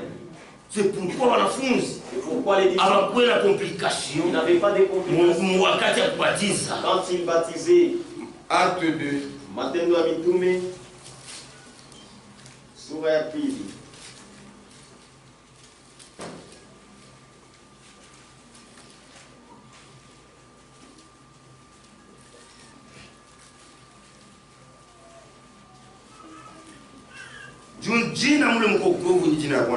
Parce que le nom dans lequel il y a le salut, c'est le nom de Jésus-Christ. Verset 37. Après avoir entendu ce discours, ils le cœur vivement touché. Après avoir et le cœur était... On ne baptise jamais la personne qui n'a pas écouté la parole. Il faut que la personne entende la parole et qu'il croie à cette parole. Amen. Amen. Oh, il faut faire ma fondation. Oh, tu dois suivre le catéchisme. Pendant 2 semaines. Pendant 2 semaines. Il y a ma fondation, il y a ma fondation. Le catéchisme est là qu'on te donne. On t'enseigne leur credo. Tout ce qu'on t'a enseigné là. Des fausses. Et même le baptême faux. Si le baptême est faux, même la foi aussi est fausse. Amen. Ce qui est vrai, frère, beaucoup de gens, ce sont ceux-là qui croient les mensonges. Ceux qui croient la vérité, ils sont peu. Jésus dit, il y a beaucoup d'appelés, mais peu de lits. Et ce message n'est pas venu pour tout le monde, non. C'était venu pour les élus. C'est lui qui sort dans tous les systèmes. Qui sort dans toutes les églises. Nous ne nous adhérons pas à l'église. Nous sommes des croyants. Amen. Amen. C'est la vérité. Joe Kweli. J'ai tellement touché. Et dire à Pierre aux autres apôtres. Oh frère. Que ferons-nous? Pierre leur dit. Répentez-vous. Et que chaque chacun de vous soit baptisé au nom de Jésus-Christ. Na kila mmoja wenu abatizwe mjina la Yesu Kristo. Pourquoi kubatizwa mjina Yesu Kristo? Juu ya nini kubatizwa mjina Yesu Kristo? Pour le pardon de vos péchés. Juu ya usamaha wa madhambi zenu. C'est-à-dire quand on a mis baptisé mjina Yesu Kristo. C'est-à-dire si tu Dhambi yako yote kwa nini? les péchés sont pardonnés. Balibatizwa mjina ya Baba. On t'a baptisé au nom du Père, Mjina ya Abraham. au nom d'Abraham, Mjina ya Kadima. au nom de Kadima, Mjina ya au Kimbangu. nom de Kimbalu, Mjina ya Baula. au nom de Baula. Vile vyote vile nakuambia Toutes ces choses-là, je vous dis, c'est faux. il y a bongo, il y a bongo sana. Unajenga nyumba yako pa Il y mchanga. a bâti ta maison sur les sables. Dhambi yako kunayo tenderete pa. Ton péché, tes péchés, tu les as beaucoup.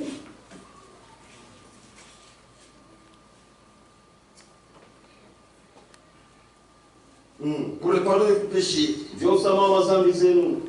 vous recevrez le don du Saint-Esprit. Na mtapokea zawadi ya Mtakatifu. Mwenye ndio mkupokea zawadi ya Mtakatifu. Vous qui allez recevoir les dons du Saint-Esprit. Car la promesse est pour vous, Kwa maana malako ni pour yenu, vos enfants, juu ya watoto yenu, pour tous ceux qui sont là qui veillent. juu ya bote wenye kuwa mbali kukimbembe. En aussi grand nombre que le Seigneur notre Dieu les appellera. Wingi kubwa vile Bwana wetu Mungu atawaita. Mungu na leo ashiba kuita Dieu watu. jusqu'à aujourd'hui n'est Na pas leo tunaita watu wa mais kuamini. aujourd'hui l'appel est Alléluia.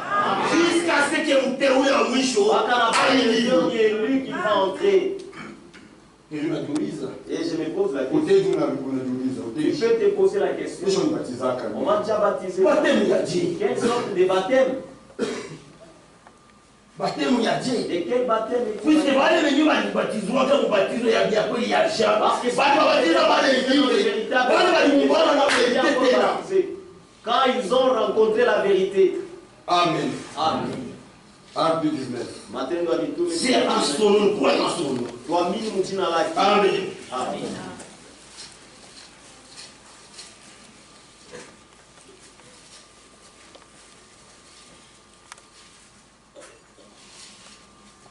Pendant qu'Apollo était correct, Kwanza wakati Apolosi alikuwa kwa Korinto, Paul, après avoir parcouru les autres provinces de l'Asie, Paulo kisha kutembea majimbo ya juu ya Asia, arriva à Éphèse akafika ku Efeso, et a rencontré quelques disciples.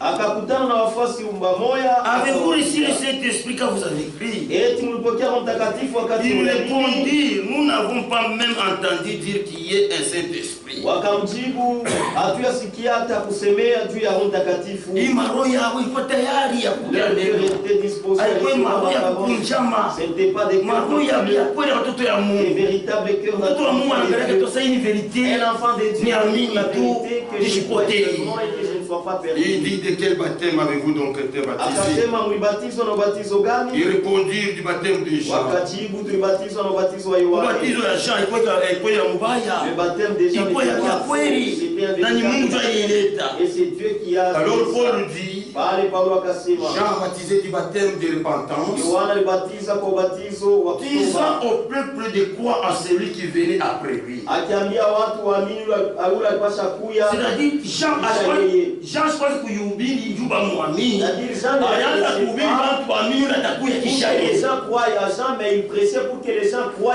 en celui qui viendra après lui. C'est-à-dire en Jésus. Ni kusema ndani ya Yesu. Si ces paroles, Kama hii maneno ils furent baptisés au nom yulu de ya Jésus. hiyo maneno wakabatizwa mjina la Yesu Kristo. Amen. Amen. Inamisha vichwa vyetu. Inclinons nos têtes. Mkono ya Bwana. Ndugu dada uko hapa. Frère, sœur qui est ici, Peut-être mara yako ya kwanza ubiona kuyaka kila siku au ya mwaminiaka Yesu Kristo. peut-être c'est ta première fois ou bien tu viens tous les jours et tu n'as jamais cru Jésus-Christ. Na roho ya mapendo ya neno la Mungu Avec un cœur d'amour sur la parole de Dieu na unapenda kumwamini Bwana Yesu Kristo et tu veux croire le Seigneur Jésus-Christ juu ya kusove maisha yako pour sauver ta vie eke Mungu akurumie kumabaya yote ulitenda. et que Dieu te pardonne de tout ce que tu as fait comme mal. Yesu ashiko kufuata watu wazuri hapa, Jésus n'est pas venu suivre les bonnes personnes, lakini alikuwa kufuata Mais il est venu suivre les mauvaises personnes. Parmi les mauvaises personnes, il m'a aussi sauvé. Et toi aussi, Christ a besoin que tu sois sauvé. Si tu es ici, sans honte de gens, sans faire tes calculs, et que tu veux que Jésus soit dans ta vie, tu les crois et tu acceptes que tu sois baptisé dans beaucoup d'eau. Tu peux lever ta main et Dieu qui te sauve, il va t'aider. Qui parmi nous, il voit le Seigneur Jésus, il peut lever son doigt. Que Dieu te bénisse, mon frère. Tu peux avancer ici. Qui d'autre? Dieu t'appelle, Dieu t'appelle ma soeur. Il t'aime. Il aime tant que tu sois sauvé. Qui encore croit qu'il soit son sauveur personnel. Le sang qu'il a versé à la croix, il le purifie. Et tous les péchés qu'il a fait, ils sont pardonnés par Jésus. Il n'y a pas quelqu'un d'autre. Même parmi vous qui êtes là dehors, Jésus vous appelle. Si vous êtes ici et que vous croyez le Seigneur Jésus, passez ici. Christ t'appelle. Pendant que la chorale chante en sourdine, ceux qui sont touchés par la parole de Dieu et qui veulent croire le Seigneur, ils peuvent s'avancer. Et Dieu a besoin des témoins. Dieu a besoin de ceux qui les croient. Je vois deux âmes. Il y a une autre âme. Et Dieu bénisse. Je vois encore Dieu appeler. Une autre âme. Dieu aime ça. Il aime sauver. Il ne veut pas que vous soyez perdus. Nous avons besoin que vous quittez la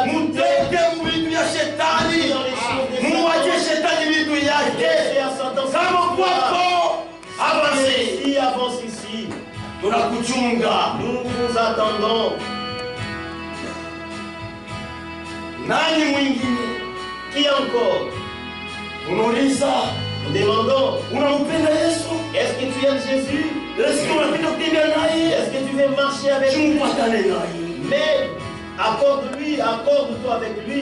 Que vous soyez un avec Jésus. C'est dans la voie de l'évangile. Si tu es ici, tu peux t'avancer. Approche mon frère. Approche ma soeur. Dieu t'aime. Il se charge de tes fardeaux. Il se charge de tes péchés. Et il les jette dans la mer. Si tu es là, lève-toi et passe devant.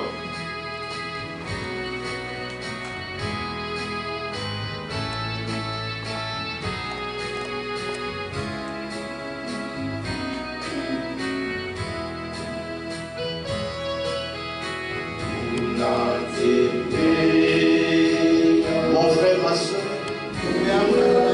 Dieu a parlé ce matin. Il a parlé à ton cœur. Et l'appel a été lancé.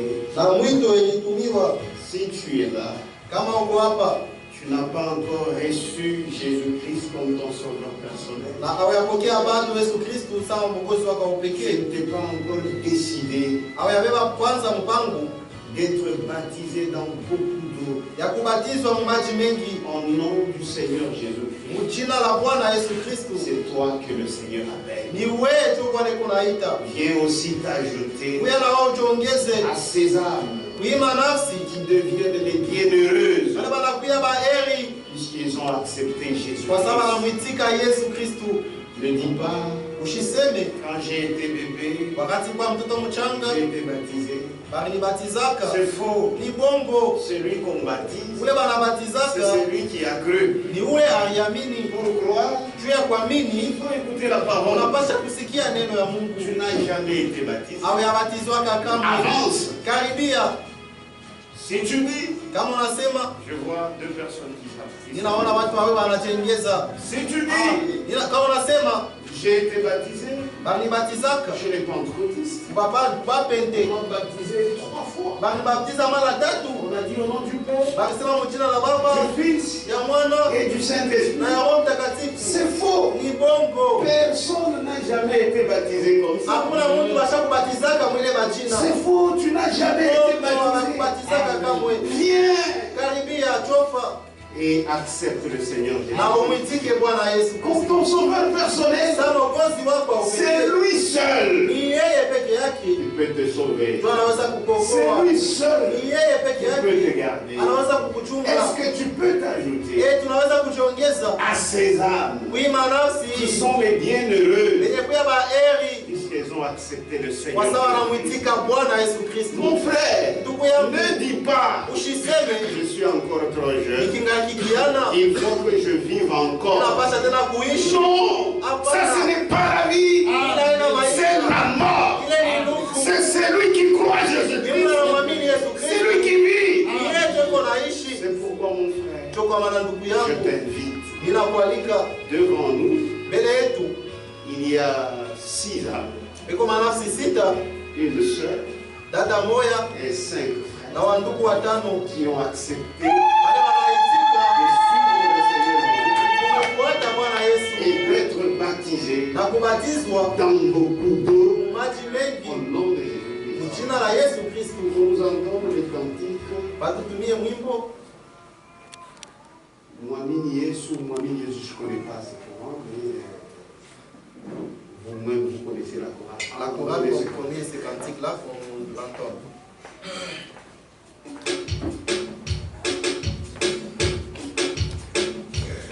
Pendant que nous chantons, si tu veux t'avancer, avance à la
qui se sont ajoutés. Nous avons 1, 2, 3, 4, 5, 6, 7, 8 sœurs.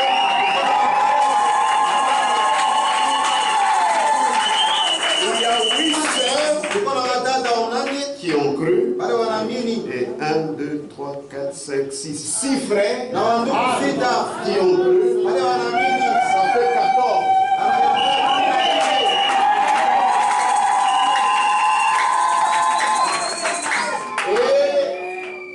Il y a encore des gens qui sont là. Frère, réentendez le cas. Si vous êtes là, avancez. Kuja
Tuombe.